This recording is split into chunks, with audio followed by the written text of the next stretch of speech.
Ali Dubai, if I'm not mistaken, yatambuddemu. Lego manyi gayo no record zino bandi badde baziwandika ko bazijjukire maaso eyo. Omanyi okubeera kino ekintu kyasemba kubeera ondooza kuba Radiant Wizard. Ababeeriko n'ennyimba nga ziweranga ennyimba 5 nga bw'oyingira ebbala kizibu fuluma nga tebabazannye. Actually kibanga bwe tunaabeera nti ebiseera bisinga kirabbeerawo ng'abayimbi balina endongo ya njawulo. Kino ekijja John Black alinawo hit no alinawo hit no alinawo hit ezitambula mu industry. But obudde buno tuyina kumpi ndowooza nnyimba za Lion Skin nga 10. Yalina industry. Buli bbaala ziba zirina okuba. Actually oba oyagala ebbaala abantu bakyamuke Bayo Alien Skin yenna. Kale mu studios mukulu Jeff yatusedda era wali eddakiika eno yennyini nga bw'omulaba ku screen yawo tugenda kunyumyamuko ebigambo bingi nnyo ne mwami Jeff ono, but before that njagala okwongera okusiima waliwo blood wange gwe tubeera naye emirimu gya big talent nga tugikwasaganya bamuyita Joel happy birthday abadde celebrating a birthday ye, so tumwagaliza birungi byerere Joel Kingi webali nnyo webale ddala kwagala musuuza webali nnyo okukwasaganya mirimu gyo abaana bo ku YMC awo bangamba be bamu ku bantu be basingira ddala okwesimisa abeera lecturer okusomesa administrator mulamba bitu bingi byokwedde entertainment naddala ng'oyita side eyo, so happy birthday blood waffe tukwagala nnyo tukwagala ddala. Magic Touch olina n'omwana aŋambye nti akwagala nnyo bamuyita July muwala bamuyita July Queen, so akwagala nnyo bambi akwagala mwami Jeff tusanze okulaba bwe mbadde njogera wali emabega abantu mbagambye nti nyinza okuba simanyi title kiho ntuufu gye nyinza kuteekako nga maze okwogera erinnya Jeff naye nze personally Jeff ntandika omulaba. I'll be honest with you, industry olabika ogiruddemu kuba n'abayimbi baatuukira okwesiga ojje obeerewo nga gwagenda otwala okulonda kwa Uganda Musician Association oteeka kuba industry wali ogirimu naye nze awo natandikira okulaba era we natandikira okutegeera ennyo ng'ano omusajja olwo gwe badde simanyi lwaki gwe beesize lwaki gwe bataddaawo lwaki yaaliwo nenandika okugoberera mpola paka essaawa eno era bwe natusa okulaba nti era gwe mutuufu gwe nina okuba naye okwogera ku bigenda mu maaso wakati wa Uganda Musician Association ne Uganda National Musician Federation. For starters njagala osooka obuuze ku balabi ba Galaxy TV otubulire ne title entuufu eriwo ssaawa eno kuba kati biri ebyokulondesa byaggwa eyo mba sikusuubira kuddamu gireeta naye tomanya eyinza okuba ekyakuliko ng'era ggooyo webala nnyo okunkyazaako wano ku Galaxy TV.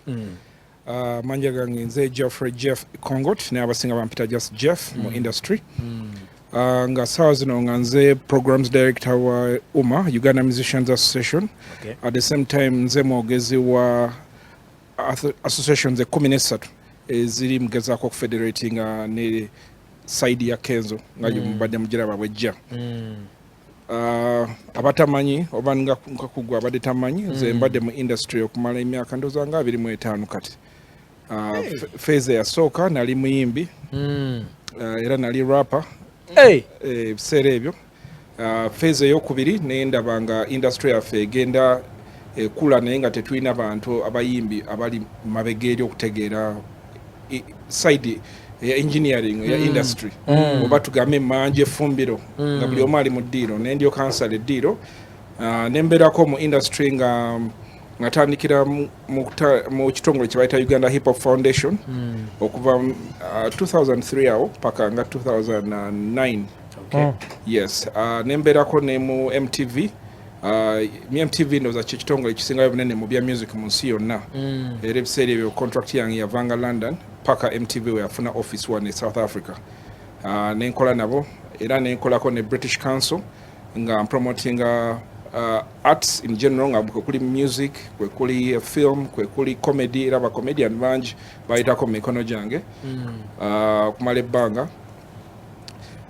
Nembeerako ne mu music forum gye wandiisenga yasooka yasookawo kuva mu 2006 awo ndowooza emyaka nga 5 tugezaako okutambuza industry bali bagiyita music forum foundation era abasinga abaaliwo ebiseera ebyo baalimu ba Mesa Kisemakula ba Bobby Wine ba Juliana ba Moses Matovu bonna abasinga baaliwo ebiseera ebyo baaliwo era netteeka erya copyright eririko saa zino era tufe abalirwanira ebiseera ebyo nitugezaako kulaba nga lifuluma kubanga waliwo ate kadde waliwo ekkadde ennyo nga tetukolera netuteekawo eryo kati eryo epyawo eryajja Nyalyo liringa eriweddeko katwagala tekola ki kwongera mu kutereeza ebitaaliwo weryafulumira mu 2006 ebintu bino ebya digital byali bikyali bipya nga tebinabeera clear ku nkola ya music nga music akyasumuluka okuyingira mu digital platforms naye kati bingi ebipya ebikyuse n'amaanyi agali mu tteeka eririwo siga amaanyi nnyo nga bwe twandiyagadde so ebintu bingi ebigezaako okukyuka yes naye kati muntegeredde wano mu elections Sivio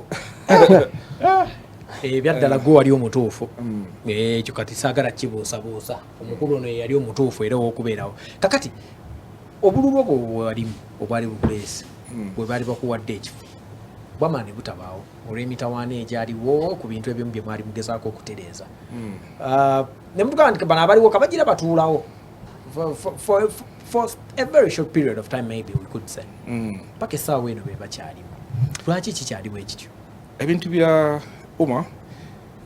byalimuko two sides side emu yali ya capacity okutegeka elections omanyi nene eri mu ggwanga lyonna era tulina clusters 16 wokyogera wano kirabanga ekintu kitono naye wogenda ku ground wokakasiza nti kintu kinene nnyo nga ogenda mu region ku region district ku district kati ba regional leaders balinamu kali nti tulina okuteeka elections ku ground nga national elections zibeera naye ne beerabira ate yo ng'ekitongole ekyali nto okuteeka elections ku ground kitwala ssente empitirivu nnyo terina budget ng'eyeggwanga lyeyina so bangi bakisindika ekyo ne tugezaako okufuna kyewandiise wa middle ground wakati awe tuyiiza ne tukwatagana ne National Information Technology Authority NITA ne tuwa platform ey'okuvotingira ku digital ne tulaba nga ekyo kijja kutuuka ku buli muntu ne tugezaako kikola naye kyakyankalanamu awo nga mwategeera ate nezi petitions nezeyongera mutwale ekintu ku ground petitions zeyongera zagenda wa minister n'awandika ebbaluwa n'ampandikira n'agamba nti kino kintu kiyimirize paka tunalaba nga kijja kusobola okutuuka ku buli omu naye yama nti agenda kufuna akasente era gavumenti etukwatireko ne tubanyonyola nti ekizibu kya nsimbi zokka si nti tetwagala okulonda twali twagala naye nga tetulina capacity. So when was the last time you did a follow-up naddala ku nsonga eno because fe tuba tulabanga bwekyagende wa minister nekikomaawo maybe you guys also relaxed so follow-up eno musembye ddyo gikolako nga ddala nammwe muwulira there is need for change mu bukulembeze bwa follow-up tugikola in two ways kati fe tukolagana ne mu structures za government tutandikira ddala wano ku National Culture Forum NCF era tulinaanye era naye ekimanyi then tuddako ndikolagana ne UNCC Uganda National Cultural Center era tutula mu kizimbe kyekimu office yaffe mu kizimbe kyekimu then nekyokubiri Ministry of Gender naye tukolagana nayo era tulina n'ebirala bingi ng'oggyeko ebyokulonda ebitugatta awamu era ssaawa yonna singa babeera nga waliwo ensimbi ekizibu nsimbi zibadde tezinaba era okugezaako okufuna ensimbi twateekayo budget paper ffe nga twakwatagana ne NCF ne tukola budget paper ne tufuna meetings ne ministry ewa PS mu finance gobi ne twogera ne tugezaako banyonyola bawa nti case eraga nti twetaaga ensimbi si just emirimu gyaffe nga naye nga ogasseeko n'ebirala ebikuza industry as a whole naye unfortunately budget weyafulumye era tetwabaddemu ensimbi tezaali approved tugenda kuddamu era ogezaako kulobinga tulabe nti oba batukolerayo wano supplementary batuyiize naye nga kikibadde tetunabafuna gezi tuufu. Okay, now you mentioned about clusters eziri mu regions ez'enjawulo nga ziri under WUMA. I don't know how much abaana abali mu clusters eyo oba abayimbi abali mu clusters eyo ngeri WUMA gye bayambyemu kubanga oba waliwo ekiri mu bakola platform okukoma kuba registeringa because recently twabadde ku White Party and one of the artists Khalifa Aganaga najja n'atugamba nti instead of registering artists mwagenda kuwandiisa ba boda abantu abali mirimu emirala ne mubayita abayimbi mwakakasa mutya nti ono muyimbi era clusters ezo zifunyemu zitya kuwuma right now oba nazo bwomamala okuregisteringa nekiggwa up to now tewali kigenda mu maaso temubayambye. Ekyo ekintu kyagamba si kituufu sometimes abayimbi boogera bugezi nga exaggerating ebintu ebimu naye nga ensonga bwekiva wetwali tukola registration twafuna funding okuva mu microfinance support center yatuyambako okusasulira enkuŋŋaana. Mu nkuŋŋaana ezo waliwo ka facilitation ak'abantu baba bava mu bitundu ebyenjawulo kewandiise ka transport refund naye nga womanyi oluusi abantu bawulira nti wali akasente n'omuntu gekwatakwata ku ssaawa zino nenteekawo meeting y'abakozi bawano nenjiteeka mu compound ojja kulaba n'ababoda mu kitundu bayinza okujja. So kituufu mulimu kabatono abayitamu naye twalina kye bayita register clean up process yamala emyezi 3 last year okuva mu May awo ndoza paka nga mu August nga tuli mu clean up process nga tuyita linnya ku linnya tukuba essimu tukola ki tukebera ID tukakasa muntu ku muntu tewali muntu gwe tulina mu register ya umma atali muyimbi ekyo twatwalira ddala obudde nga tuyonja register nga kyewandigambye nti mbeerawo omuntu yenna yayingiramu nga si muyimbi ebyo twakikola dda naye bayinza okuba nga abamu tebamanyi twakikola naye nga twakikola ne tufulumya because twalitegekera elections. That's part of the process gye twaliko okulaba nti tewali muntu atali muyimbi. Naye nekyokubiri nga umma ng'oggyeko registration process tukola emirimu mingi nnyo era gitambula naye gisinzira ku ki interest y'omuntu. Kati for example twekengera nnyo register yaffe okubeera nga eri clean kubanga tusiiba tuwa recommendations abayimbi ogenda ebweru ogenda mu America ogenda wa nga zigenda mu embassies ez'enjawulo. Tetwagala naffe erinnya lyaffe libeeremuko ka black spot oba akantu konna akadugala akalaga nti tuwawa border recommendation n'agenda neyeyita omuyimbi. Ffe twawula omuyimbi nga tusinzidde ku bintu bingi nnyo tubiverifying. Omuntu alina okuwa social media channels ze ziraga nti muyimbi n'atuwa zi DSPs oba nti Spotify, YouTube byonna kati mulimu category entono enzibu okuverifyinga. For example waliwo omuyimbi naye nga tafulumya nnyimba. Muyimbi kyoyo omuyimbi nga vocalist nga abeera backup vocalist naye aqualifying okubeera nga muyimbi naye nga teyeetaaga kuba nti afulumiza oluyimba nabo tubalina nga ba members. So kyetukola most times abo baverifying tukubira band leader kubanga band leader yabeera ayimba era afulumya ennyimba.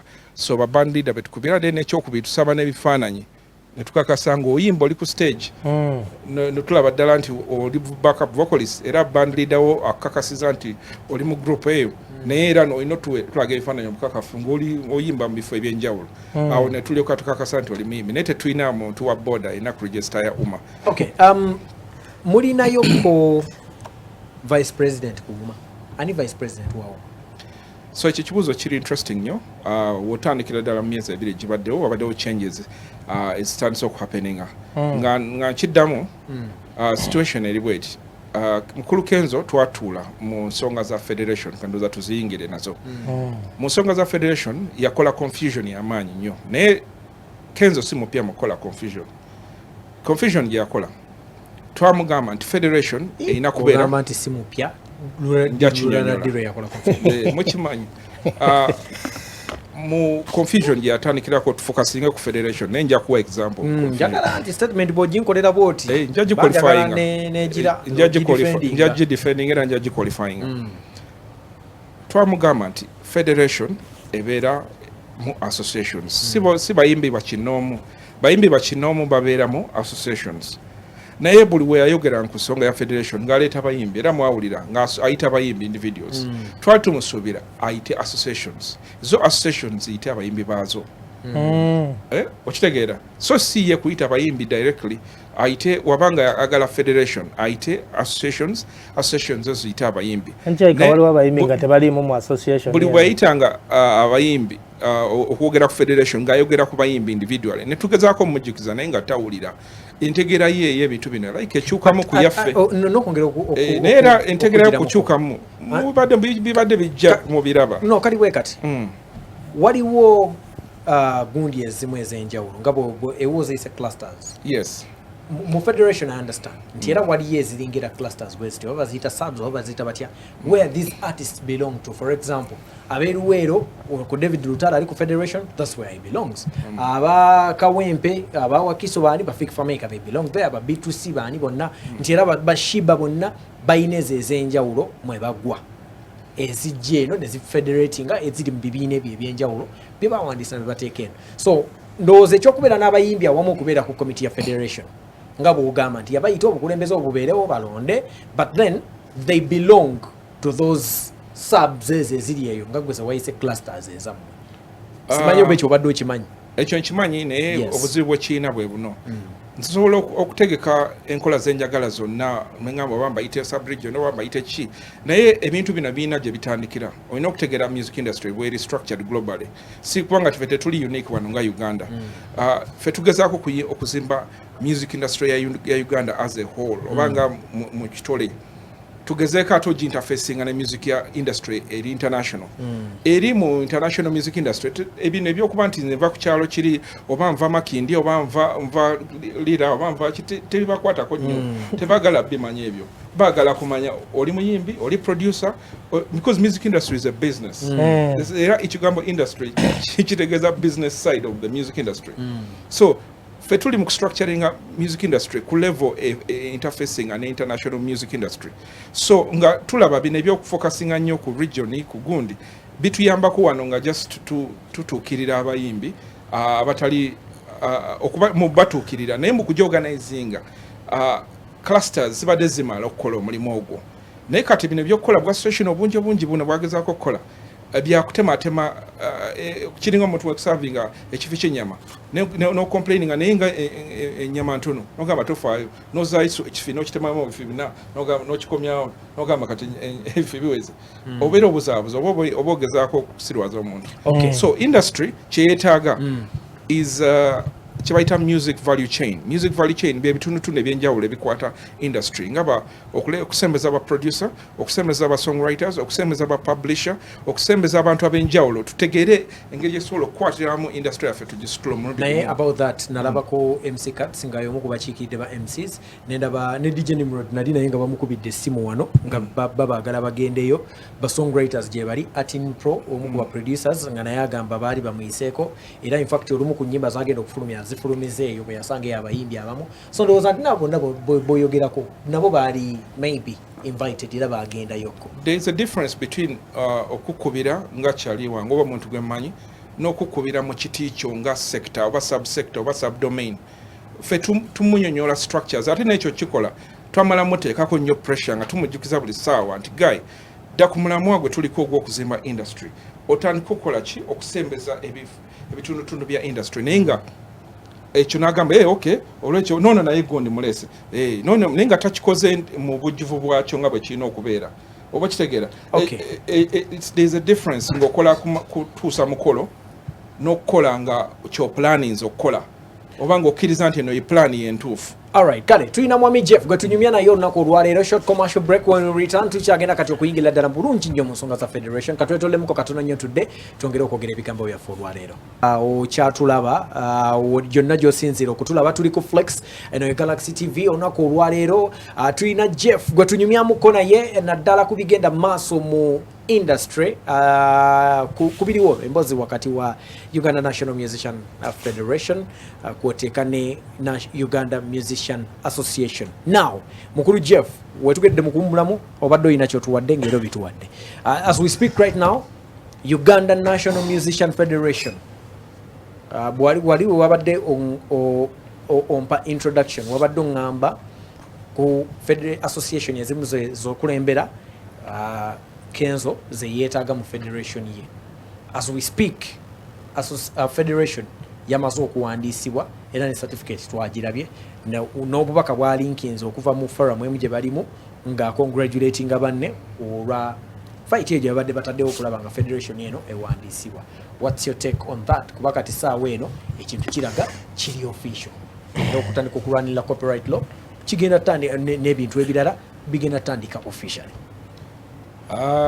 Kituufu yawandiisibwa era certificate bagina but process y'okutongola federation efuuka omulimu eyo mpanvu ddala era tugenda kutuula nabo ndowooza ku Lwokubiri tutandika okulaba ngeri kyetutereeza ekintu ekyo. Of course bakozemuku ensobi awo okwanguya okuregisteringa first of all engeri gye bagiregisterinze mukyamu erina kubeera registered nga ba directors the associations ekintu ekyo tubadde tukimubuulira naye kyamulemye okutegeera era n'ayanguwa kirabika alinamu byagoba ebibye naye tujja nabyo bitegeera ndowooza mu maaso eyo.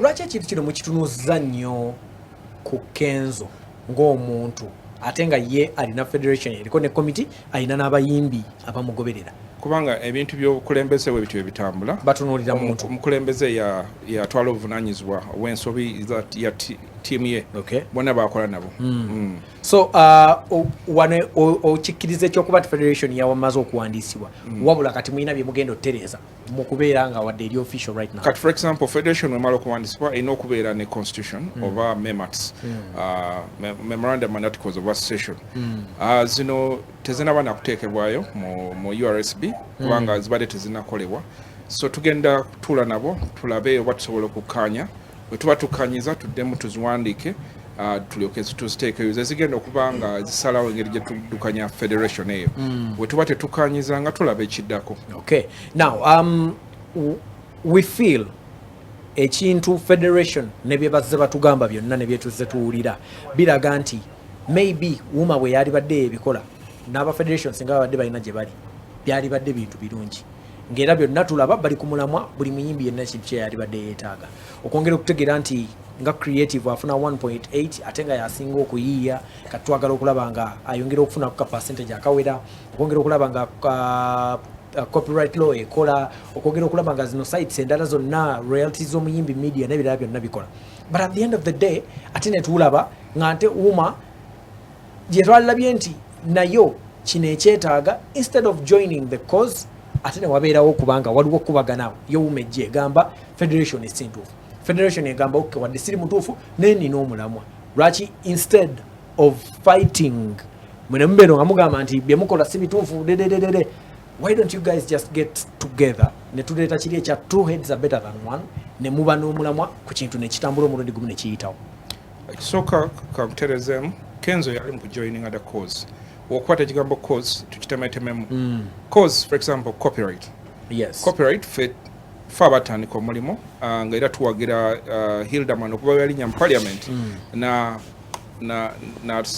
n'ateekawo okusaba nti etteeka libeere revised kuva ku meeting yasookera ddala eyatuula ku golden tulip ffe twaliyo ne babebe cool ne baani abayimbi bangi baaliyo n'abamatali na memba ba umma nga bafaayo okulaba nti netteeka literezebwa baaliyo naye Kenzo tetwamulabayo meeting teyali emu zaali nnyingi era nga zirangibwa Kenzo talabikangako so tewali cause gy'ogamba nti agitaddewo cause ziwe ziri era tubadde tuzitambuza ye yali muziyingira ataddewo ekifaananyi kigamba mbufu ye alina cause gy'asindika copyright fe abadde bakitambuza ng'otaddeko n'abalala ba stakeholders ba Silver Kyagulanyi waliwo task force yateekebwawo etuula mu Uganda Law Reform Commission era nkuliko abantu baffe ba NCF n'abalala bamemba ba umma nga batuulamu okubaga ddala okubaga etteeka era bwe lituuse fe abalituusizaawo so Kenzo yali mu kuyingira watuwakanya abeera nga ombuulira kituufu agamba omulwanisa n'ateekawo ekifaananyi nti fe abalemesa tetulemesa actually ye yalemesa kubanga byonna byagezaako okukola fetubadde tubikola already bino byogerako ebya CRBTs twatandika dda twakabaye ne meetings ne URA emirundi egi 5 kubanga obalamu ne information yena gwatambuza fe abamumwa fe abadde bamwogerako kumala ebbanga ekintu kya for example CRBTs okuba nti URA government etwala 50% aba telecoms ne batwala 38%, bali ba aggregators ne batwala 13.2%, ne abayimbi ne batwala 1.8%. Information ne faba de bagitambuza ne NCF nga tutambulira mu nga industry. Ne tutandika okuteesa ne URA okulaba nga tukwatagano bino ebintu bikyuke. Byonna tubadde tubikola. Ye yazze ku mulimu. Ebintu byonna mubadde mubikola. Era because Fernando was atubadde tubiwulira nti mbadde mbikola. Federation bwezze yo ne bagibuuza lwaki yabaddeze netandika okwogera ebintu ebyo. Before nga wuma weeri, why wasn't that noise out there? Nga tulaba buli kintu kyonna ne wuma naye kyegezaako kukwatako ate kifunaafuna mu kawunti ne wuma eyagezaako kati ngeri gye twatandikidde mu kulonda ne bagamba nti okulonda si kutuufu nnyo na biki na bino koze eno yonna wuma ebbanga lyemazeewo ne tulaba n'ekibiina ekirala simanya Superstar Association ne bakikuba ekyo ne kivaawo nga kyo tekikkiriza mu bukulembeze bwa wuma. Saawa eno wuma nejja right now nongamba nti CRB tunes royalties yogera ku copyright law byonna mbadde mubikolako lwaki ebintu mubadde mubikolera mu busirise ng'ate be mubikolera bwe babeera n'eddoboozi eryawamu ekintu kidduka ne kituuka ku wange gwe tolowoozamu nti Kenzo yeeyo kadi gye yabadde abazanyeemu ey'okuba nti he's out there telling the whole world what he's doing under federation. I think Kenzo ekyatusinza okukola kwe kulekaana. Okay. Tewali mulimu gwakoze sofa naye atusinza okulekaana n'okulekaana nako kulungi sigambye mukubi because kwe kwataddewo ka pressure ako akaliwo pressure weeri naye bali abantu kerere tebasitula but meetings are being held. Meetings size zikola omulimu zokka empapula okutambula wonoonya mu systems empapula zaffe zatambula daze zikyusa government si muntu government lupapula ne wotuula ne Museveni okumala omwezi nga munyumya ngo mbulira ebizibu byo naye n'atafuluma lupapula lugamba nti kino bakikoleko tewali kigenda kubaawo ati process ino yatandise kati federation bamaze ogiwandiisa process yeno gye tuliko entuufu ffe tutambuza empapula ne zitambula step ku step byonna byagala okukola birungi era naffe tubiwagira naye twawula ekerere n'omulimu gwennyini omulimu gutambulira mu mpapula kati nga copyright law abantu ababadde ba drafting nga ba Professor Kakoza bo be bakola omulimu gwennyini then naffe okutuula ne tugenda mu meeting ezo changes ezigenze mu cabinet sazo no copyright law mu cabinet naye mulimu ebintu bibatwalayo ffe tuwamala kutuula ne tubiwaayo ne tubyogera ne tukebera wali nga bali abawandiika nga babitaddemu ebirowoozo ffe mu ebiri ne tukakasa nti mu ebiri babiwaddeyo ne tufollowing up ne tufuna meeting ne prime minister tugamba ekipapula ffe kyagenze making sure kiyingira cabinet gye emirimu naye of course tuyinza okugamba nti oluusi n'okulekana kuyambako naye nga tosobola kulekanira minister n'osuubira nti kimala okukola olina okukola paati yo eri y'empapula. So Mwami Jeff, is the federation still an idea like you mentioned some time back? Noganti, federation is just an idea. Is it still an idea?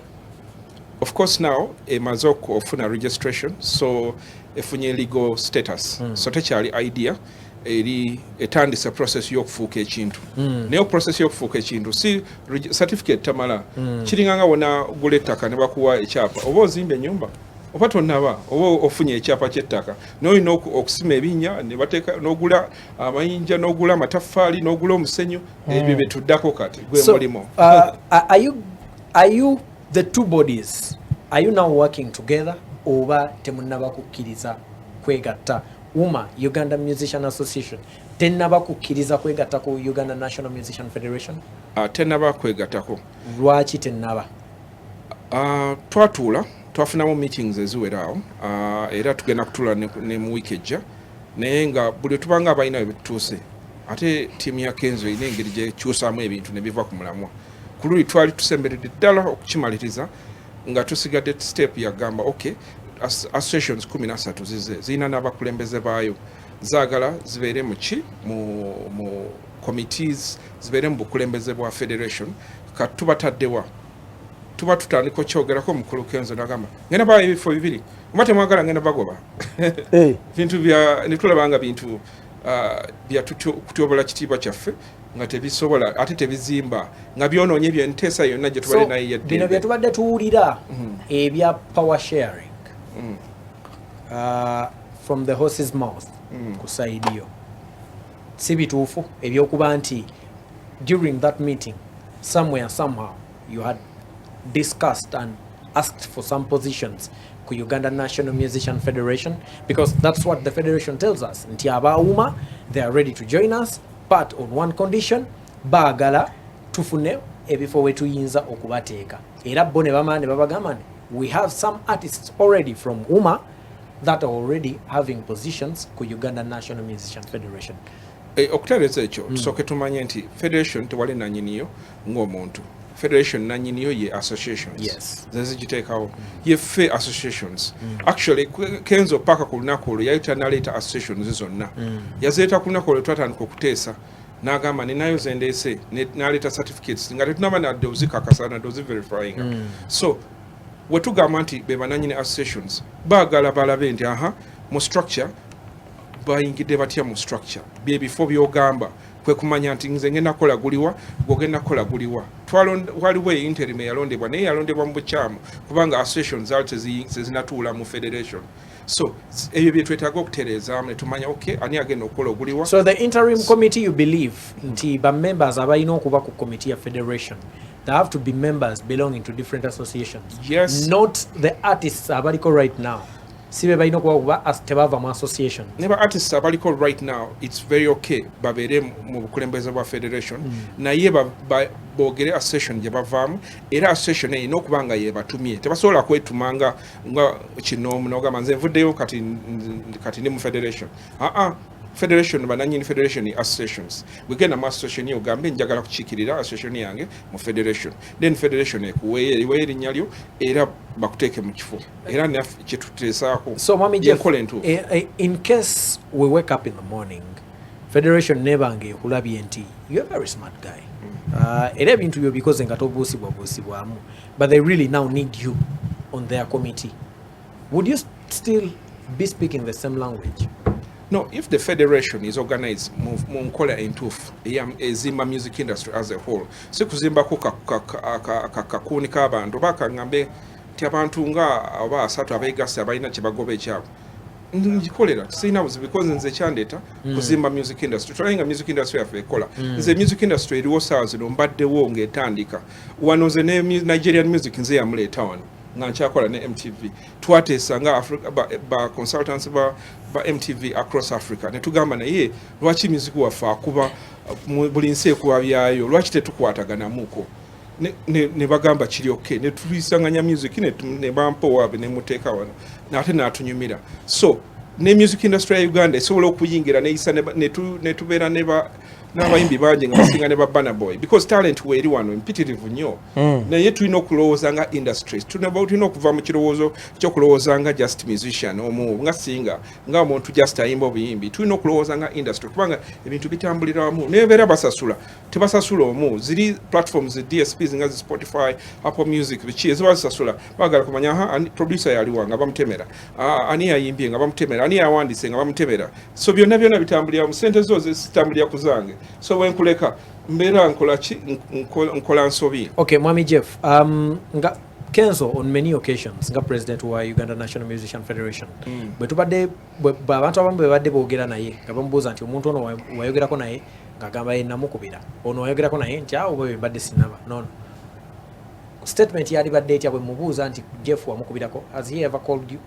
It was not necessary yokubira omuntu individuals. No, I mean you. Like kati kino njagala kiza kugwe. Has Kenzo ever called you? Kenzo tankubira nkonga nze naye abantu bangi abaleetebwa n'abalala nga tabakubidde ye director teetaaga kubanga bakubira director. Okay, have you ever had a chat one-on-one with him? Yes, several times. Did he still be confusing?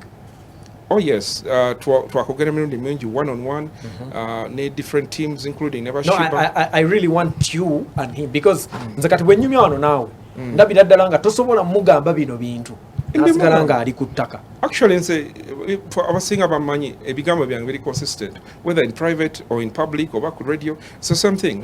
Twamugamba era namugamba personally Kenzo, you need structures. You can't ignore bino ebintu byosanzeewo n'olowooza mbu ogenda kukola ompozi ng'ogenda kukola ensi empya awo ensi empya n'oteekawo ba president n'oteekawo ne music industry endala naye woba otambulira mu Uganda gye tumanyi bwetambula goberera ekyo then oyongerezemu ideas zo naye ng'olimu eyo enkola era namugamba naye n'abeera nga akitegedde ate oba oli awo ogenda okudda nga ate akyusizeera nga zeeyo ku bintu bye biri ebirala. So ku kintu ky'okuba nti twogera ku structures ne twogera n'okugamba nti federation is made of associations.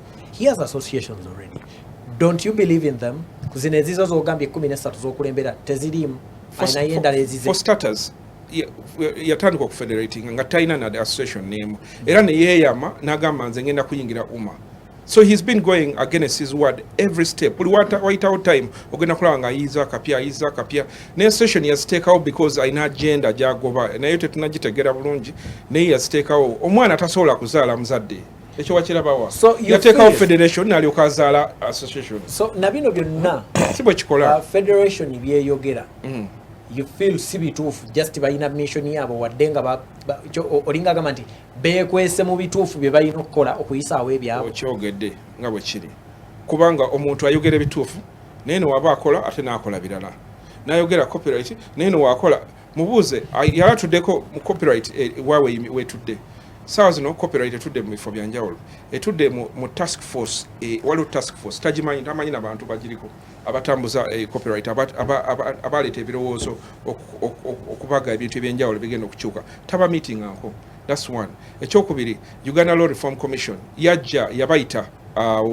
ku Serene naye egyo emirimu gyalitandise nga federation efuuse already organization ng'erina legal capacity okukola ekintu okutambuza ebintu because tosobola kutandika kukola mirimu ng'oyogera nti federation naye nga tolina legal clearance nti oli institution oba okyali muntu anti abamu kwabo be bagamba babayita era nabo ne bababuulira ekyo nti yes wadde mutuyise naye tetulina kye tuyinza kukola okuggyako nga kino kiwedde kati kyawedde do you think kati era bigenda sigala mu layini emu nga kati bitambula mu butuufu bwabyo kubanga tubadde already tubitambuza so bigenda kusigala nga bitambula si lwakuba nti federation eteereddwawo lwaki federation eno bagireka ne bagikkiriza esigale ng'ekyayogera ku kigambo copyright royalties biki byonna UPRS ng'ate ne mumma ebadde ebikola bano be bamiitinga lwaki tebabagamba nti bye mwagala okukola waliwo ababiriko tewali buzibu ffenna obyogerako naye nowosituka leero nojja nogamba nina akakodyo kendabye mu royalties akasobola okugonza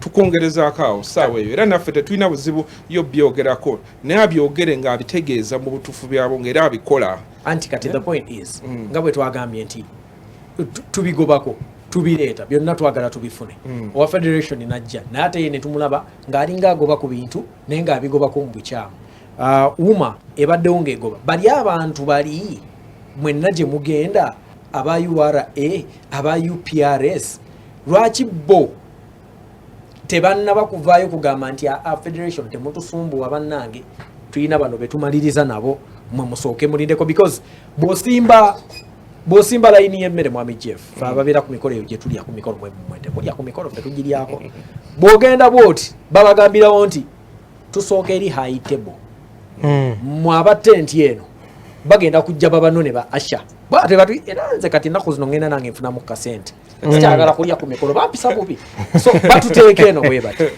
abantu abo bana abakulu bonna ba UPRS yogera ku copyright because echa copyright abantu abamu you will agree with me nti mwe mwakimanya nti ne Hildaman yali akigoba but it was so silent ne bweyebuuza ku bantu we even got shocked nti ne bebe kuli yamwebuuza kera naye Hildaman ajogeranga statement nomulaba nga owninga because so many people maybe could not believe nti oba oli yamukubira lwaki bali gye tuddukira si be bavaayo okwogera nti bannaye federation Wallan tuyina Uganda Musician Association bino bye muleeta yabituleetera dda era tubikolako mwe temutusumbuwa lwaki ate nabo baba go ahead kyolina okumanya government oluggi lwa government lubeera open kubanga government eserving abannayuganda ate n'entegera yaffe y'ebintu bino etandikira eri ku speed za njawulo waliwo gwe yakatuuka era w'ogendayo bakwaniriza ne bakunyonyola n'oli eyasookayo naye n'akola emirimu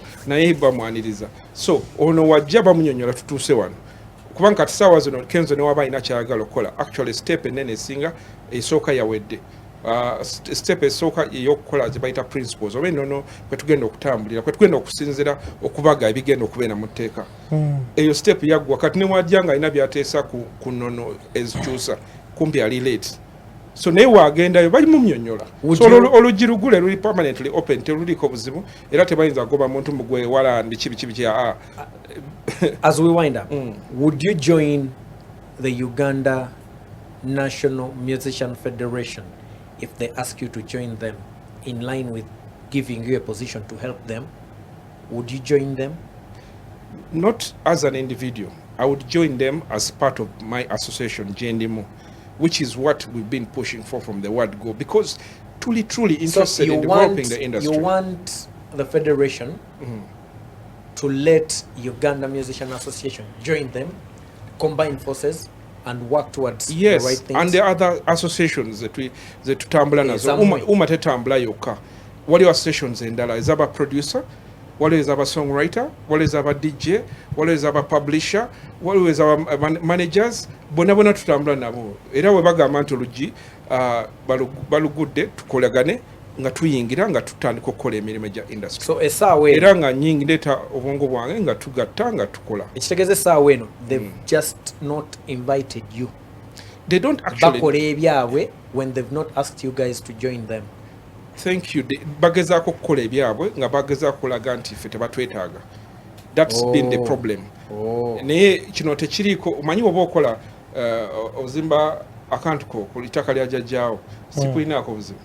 Naye okwata sente za gavumenti ezo sente nzirinako share n'ogezaako okukola ebintu nga bya ffenna ate ng'okutte sente za gavumenti setaaga invitation. But then what could be ne involvement yaffe teetaaga na invitation. Tubadde tukikola because we are obliged ffenna Uganda tukakatako okulaba nga tukizimba. As we wind up, omanyi wabaawo ebintu ebimu by'otunuulira bw'oti Mwami Jeff na ebimu byonna buno busonga bulinga butonotono naye mbasaga nnyo ne tububuusa maaso.